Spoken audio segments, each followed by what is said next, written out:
ရှင်စေသည်သမိုင်းပြောင်မညို့စကိုင်းတောင်ရို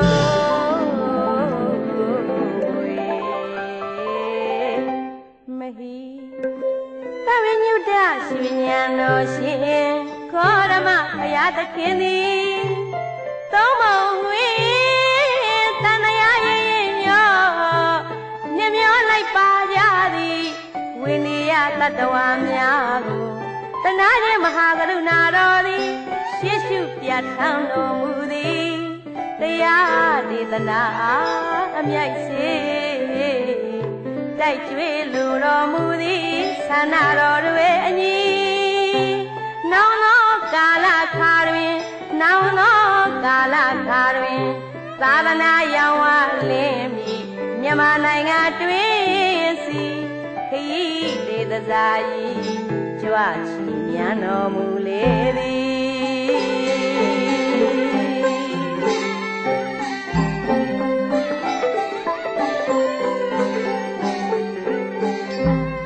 ထိုအခါတွင်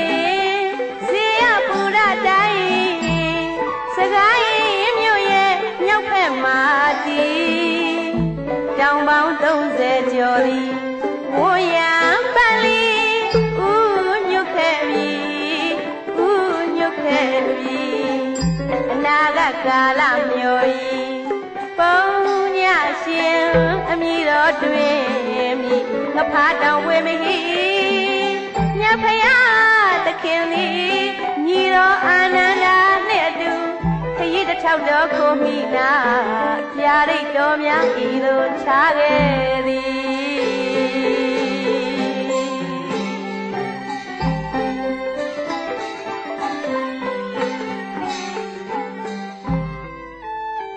လူနဲ့မြမတို့ရဲ့ပူဇော်မှုအထူးကိုခံယူလိုက်တော်မူတဲ့သဗ္ဗညုတရွှေဉာဏ်တော်ရှင်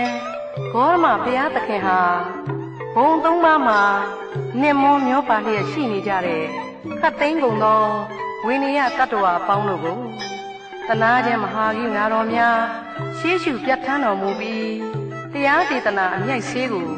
တိုက်ကျွေးကယ်မလိုတော်မူတဲ့အတွက်ထိုးထိုးများစွာမြို့ပြည်ရွာများသို့အခါအားလျော်စွာခရီးဒေသစာကြီးကြွချီတော်မူမြဲဖြစ်တာနဲ့အညီနောင်သောအခါမှာဗုဒ္ဓသာသနာရောင်ဝါထွန်းလင်းထောက်ပံ့မယ်မြန်မာနိုင်ငံအတွင်းကိုညီတော်အာနန္ဒာနဲ့အတူခရီးဒေသစာကြီးကြွမြန်းရောက်ရှိလာခဲ့ပါလိမ့်ရှင်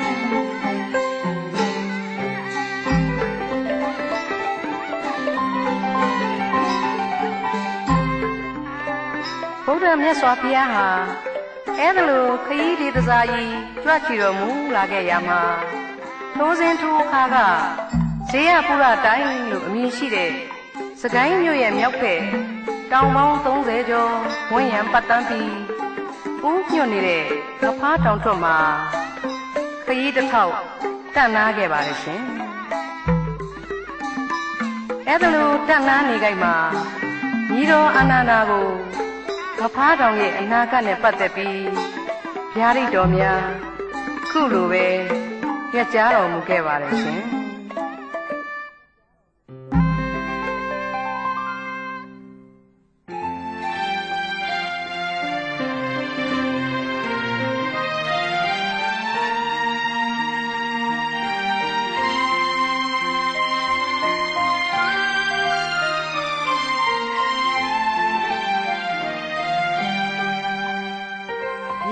အာနန္ဒာငယ်ဤတောင်သေးလာသည်တက္ကုတံဘုရားလက်ထက်စီသေးလာပပ္ပရတောင်သူဤတွင်ခဲ့ဘူးသည်ကောနာကိုဘုရားရှင်လက်ထက်စီဝင်္ဂါစာရတောင်သူသင်္ကြရအမည်တွင်ရခဲ့ဘူးသည်ညီတော်အာနန္ဒာငယ်တောင်သေးလာသည်ကသဗ္ဗရှင်ဘုရားလက်ထက်စီသမိကတောင်ခုအမည်တွင်ခဲ့ဘူးသည်ငါဘုရားရှင်လက်ထက်တော်၌ဒီတောင်ပေါ်တွင်ယဟန္တာရှင် နာဂတထမထေတည်င်းသုံးတော်မူလေ၍နာဂတထတောင်းဖို့အမည်တော်တွင်လိမ့်မည်ထိုနောက်တော့မှဟာရကောင်ကတွင်ပုံတရံသူ၍ငါဖားတောင်းဖို့ခေါ်တွင်လိမ့်အောင်ညီတော်အနန္ဒာငဲ့ဤငါဖားတောင်းနေငါဖျားရှင်ရှိတော်ခါကအလောင်းတော်ပြုံမင်းဘဝတွင်ပြုံလဲပြတ်စားနေထိုင်မှုသောအရာဖြစ်ခဲ့သည်နောင်သောခါကာလတွင်သာရဏပြုမင်းငါ့ကိုမင်းမြတ်ပေါင်းတို့သည်ငါဖျားရှင်တော်ဤဝေတော်တတ်တော်များဤတောင်သေးလာဥတဲ့စီပထိုးစီဒီသာကူဝဲကြလိမ့်မည်လူနတ်တို့စေရနာရွယ်၏မြတ်သောပုညကုသိုလ်ထိုးစီဘူးရာဖြစ်လိမ့်မည်ဟုဗျာဒိတ်မြင်လာစကားဗုဒ္ဓမြတ်ဖျားမိတ်ဆွေထားခဲ့ညီတော်အနန္ဒာဤတောင်သီလဟာဘုရားငါးစုတိတိပွင့်တော်မူမဲ့ငါတို့ဗတ္တကဘာမှာပထမဦးစွာပွင့်တော်မူခဲ့တဲ့ကကုတံဘုရားလက်ထက်တော်ကသီလပပရတောင်လို့အမည်တွင်ခဲ့ပေတယ်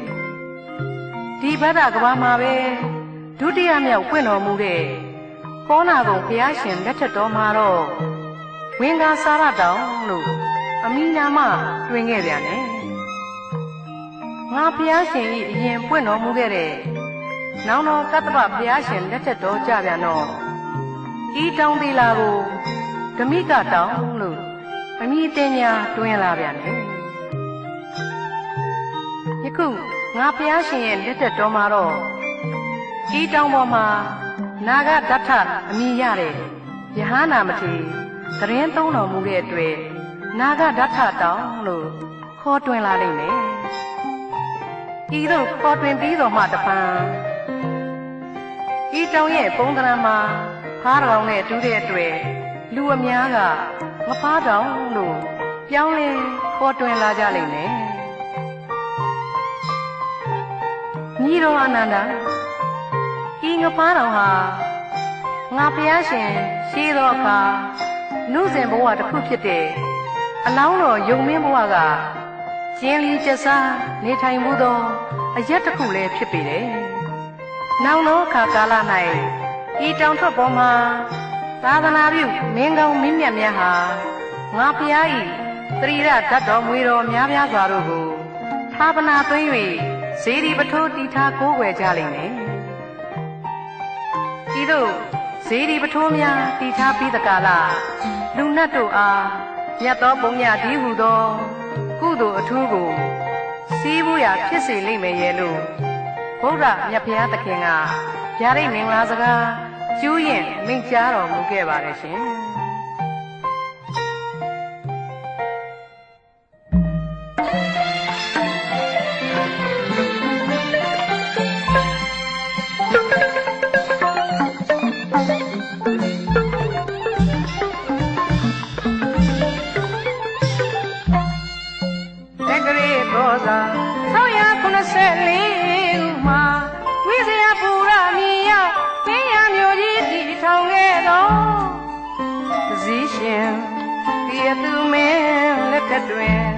သိန်းကိုပြီးမှကြေးကလာပုံနာတို့သည်ငွေတော်ခုနစု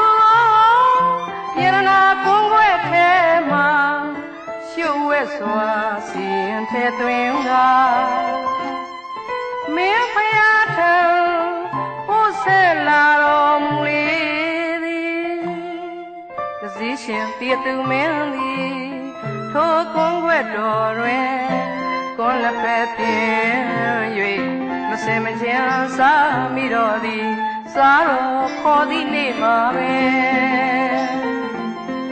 ရရန်သောဝေဒနာများခံစားရပြန်တော်သည်သို့သောအခါမှပဲပရိသီငစိမ့်သင်ကိုခေါ်တော်မူ ယရနာကုန်းွက်တော်ကိုဖြည့်စေရတွင်ငွေတော်ငါစုရ၍ကြံမစုမှာပေးတယ်တွင်တစုလူတယ်တွင်တစုကိန်းဝင်တော်မူ၍စံမြန်ကတိမ်ခွေခဲ့လေပြီကံကြမ္မာဖြစ်စေခဲ့ပြီပရိနေငစိမ့်တဲ့ခမရသည်မွေတော်နှစုပြောက်ရလာလို့ရဲ့လို့မင်းမရဲ့မဟာယာသာသည်မြတ်မန်တော်များရှာတာပန်းစီစီပြန်သည်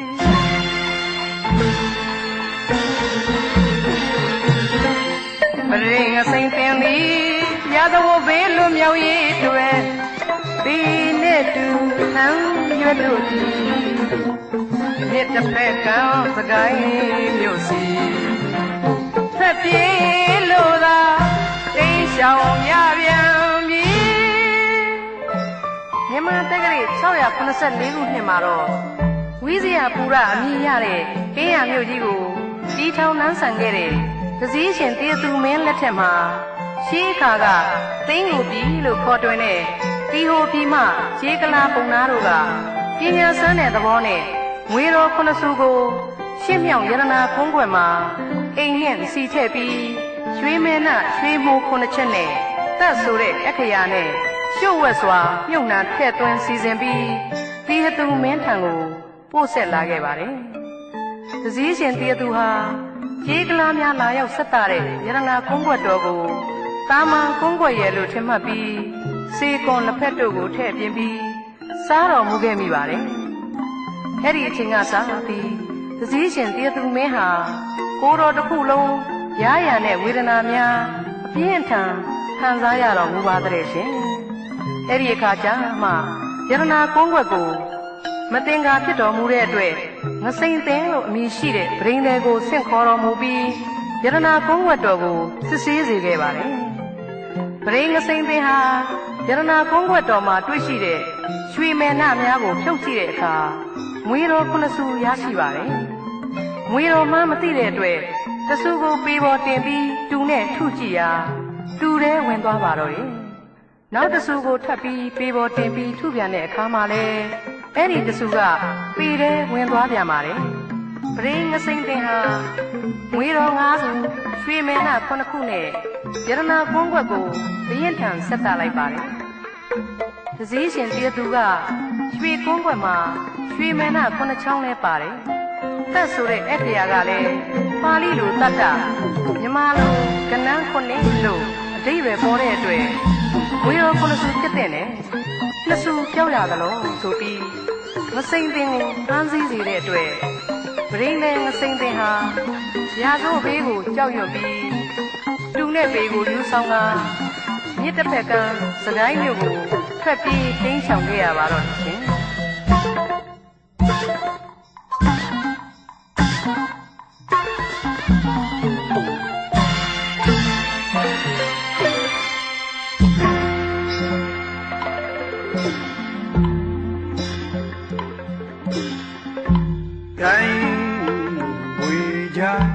စကိုင်းစရာတွင်ပရိမဲငစိမ့်သိသည်မိဟောင်းဆွေဟောင်းဖြစ်ပြီးပုံညအမည်ရှိအမကြီးနေအိမ်တွင်ခိတ္တကိုမီနေထိုင်ခဲ့စဉ်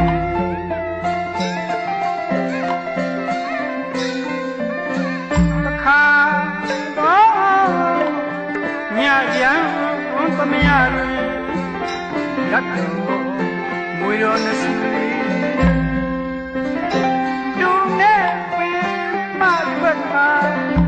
ရောင်မျိုးပြရှိကိုမျိုးလက်ခါတကူတော်ဗျာဒီဟာပြတော်မူရဲ့ဗျာမင်းပုံညမနဲ့ပရိန်တော်ငစိမ့်သေးချင်းညောတရာဝါအတိ ရိတ်ခံများခါရာမွေးတော်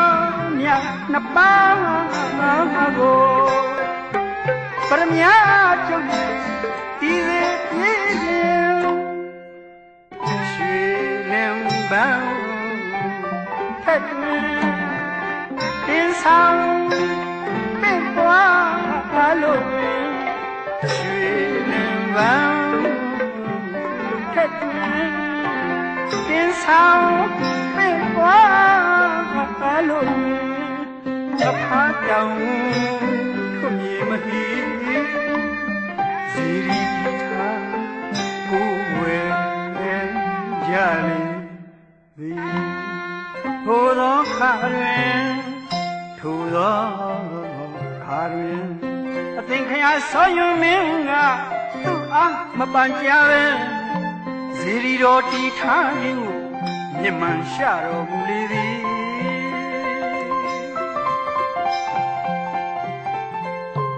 မယိုင်လေးစွာငပုံညအမိုက်ကိုရေတွင်နှိမ့်၍တတ်စီအမိန်တော်မှတ်ချွေပြီ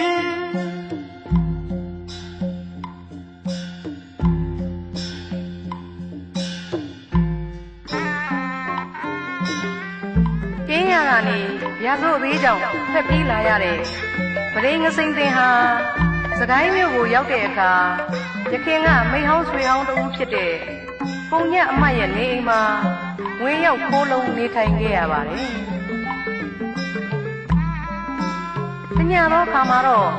ငွေတော်ဓာတ်တော်နှစုဟာတူနဲ့ပေတဲကထွက်ပြီးတဝင်းဝင်တလက်လက်နဲ့ကို့မျိုးစံပယ်လေးရရှိတာကိုပုံညအမတ်ကမြင်တွေ့ရပါတယ်။တေချာစွာကြည့်ရှုဖူးမြော်တဲ့အခါဓာတ်တော်မွေတော်မှန်းသိပြီးအလွန်တရာပီတိသောမနတဖြစ်ခါရှစ်ခိုးပူဇော်ပါတယ်ရှင်။နောက်တနေ့မှာပုံညအမတ်ကပရိငစိန်တင်ကိုအသိပေးပြီးနှုတ်အတူတကွစီမီပန်းပေါက်ပေါက်တို့ဖြင့်ပူဇော်ကာယရနာပန်းတော်ခေါင်းမှာရွက်လို့အဋိဋ္ဌံပြုတဲ့အခါမွေတော်နှစုဟာတူနဲ့ပေတဲကတွဲပြီးကောင်းကင်ပြန်တက်လျက်ယရနာပန်းတော်တက်မှာတက်ဆင်းစံပယ်တော်မူပါတယ်ရှင်။ပုံညမနဲ့ပရိငစိန်တင်တို့ဟာမွေတော်နှစုကိုမိမိတို့ဒီကိုးကွယ်မဲ့အစားလူနဲ့မြမတို့ကိုးကွယ်ရာအစင်သာဝရဖြစ်စေမည်ဟုရည်ရွယ်ကာမွေတော်မြတ်နှစုကိုဗရမ ्या ကျုပ်မှာကင်းဝတ်တည်ရှိစေပါတယ်။အဲဒီနောက်ရွှေလင်မန်းတက်မှာပင့်ယူဆောင်ပြီးယခုပုံညရှင်ဇေဒီမြတ်တည်ရှိရာငဖားတောင်ထိပ်မှာခါပနာတွင်ပြီးဇေဒီတည်ထားခဲ့ကြပါတယ်ရှင်။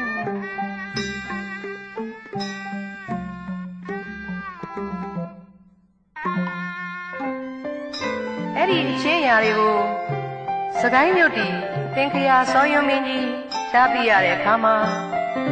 ငါတို့သောမင်းစင်စစ်ရှိပါလျက်နဲ့ငါ့ကိုမလေးမစားအတိမပေးမပန်ကြားပဲဇေဒီတရားကလောလို့များစွာမှမျက်မှန်တော်ရှာတော်မူပါတယ်။မိုက်ရိုင်းလှတဲ့ပုံညအမတ်ကိုရေတွင်နှစ်သက်စေလို့အမိန့်တော်မှတ်လိုက်ပါရဲ့ရှင်။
မဟာဘောမာကြီးညိုသရာများစွာဖြစ်တော်မူ၍တတော်ရှိအမတ်ကြီးဝဲကိုအနေက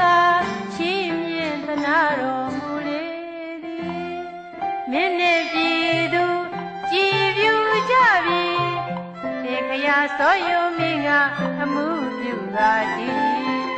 ဘုံညမကြီးနဲ့ပဒိန်တော်ငစိမ့်တင်တို့သည်ပေါင်းစုညီကောင်းမှုတည်တောင်းစု၏ကြီးညိုသရာပွားစီတက္ကရီ684မှာသဆောင်မုံလာပြေခါရောမီဘုံညရှင်စီရောကြီးရွှေချီရောတင်းတပင်စီခန္ဓာတိတ်တိတ်စွာကျင်းပါခဲ့ကြသည်နတ်လူသားတို့အနုမောဒနာခေါ်ပြီအဲ့ဒီလိုဘုရင်အမိန့်တော်နဲ့ဘုံညအမတ်ကြီးကိုအင်းထဲမှာရေနှစ်တက်တဲ့အခါမှာအနိုင်အဆမရှိသောတရားကုံတော်တို့ရဲ့ကျေးဇူးတော်အဟုန်ကြောင့်၎င်းငွေတော်မြတ်နစုရဲ့တကောအရှိန်အဟုန်တို့ကြောင့်၎င်း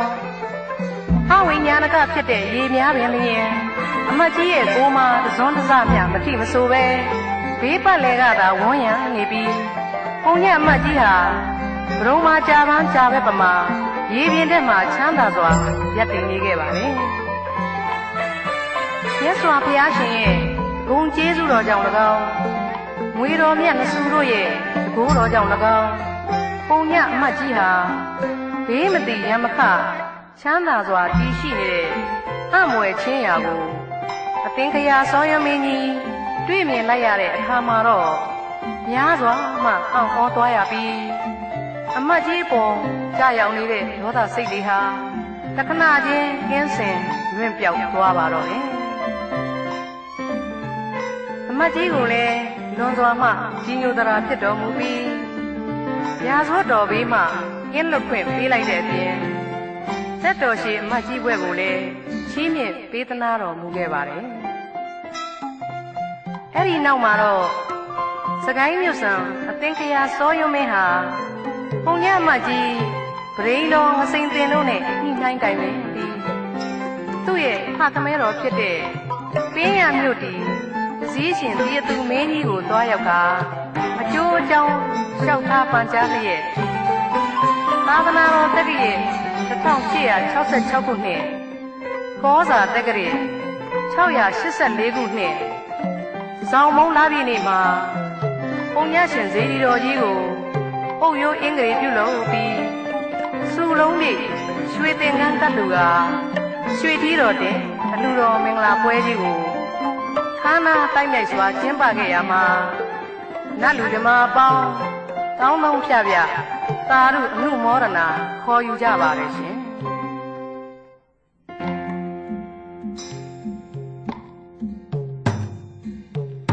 ဘုနာပရဏာတိုင်းစကိုင်းတောင်ဝေမီစကိုင်းပြရခင်ပါဒီနေ့ဒီတိုင်းသည်ဒီပေါင်းကိုတရားရောကြားရပါ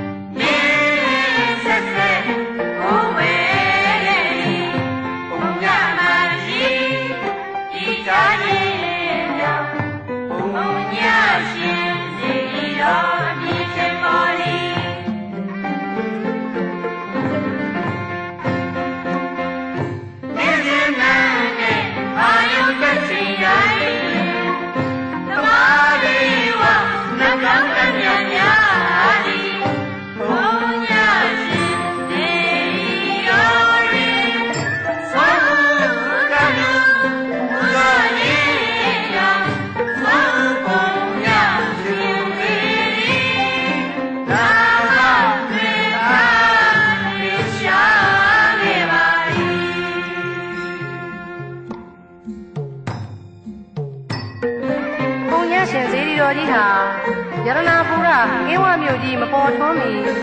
ဇ စကိုင်းသိန်းရပြက်ပြိုင်ခါကာလတက္ကရာ684ခုနှစ်ကလေးကတည်ရှိခဲ့တဲ့အတွက်ယခုဆိုရင်နှစ်ပေါင်း900ကျော်လွန်ခဲ့ပြီဖြစ်ပါတယ်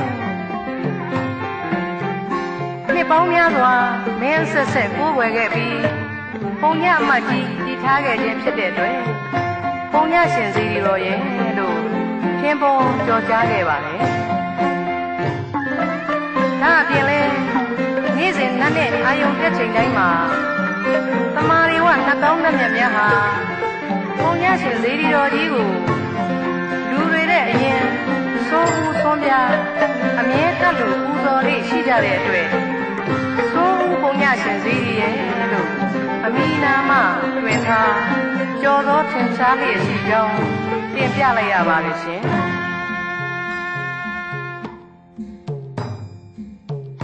ဘုရားမန္တနိုင်ပတိုင်းတော်ဝေမီ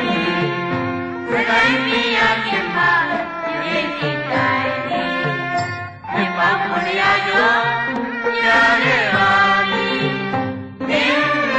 ဆက်ဆက်ကိုယ်ဝေခဲ့ပြီအမြတ်မကြီးဒီသားကြီးရောဘုရားရှင်ဒီရောဒီခြင်းပေါ်ဒီ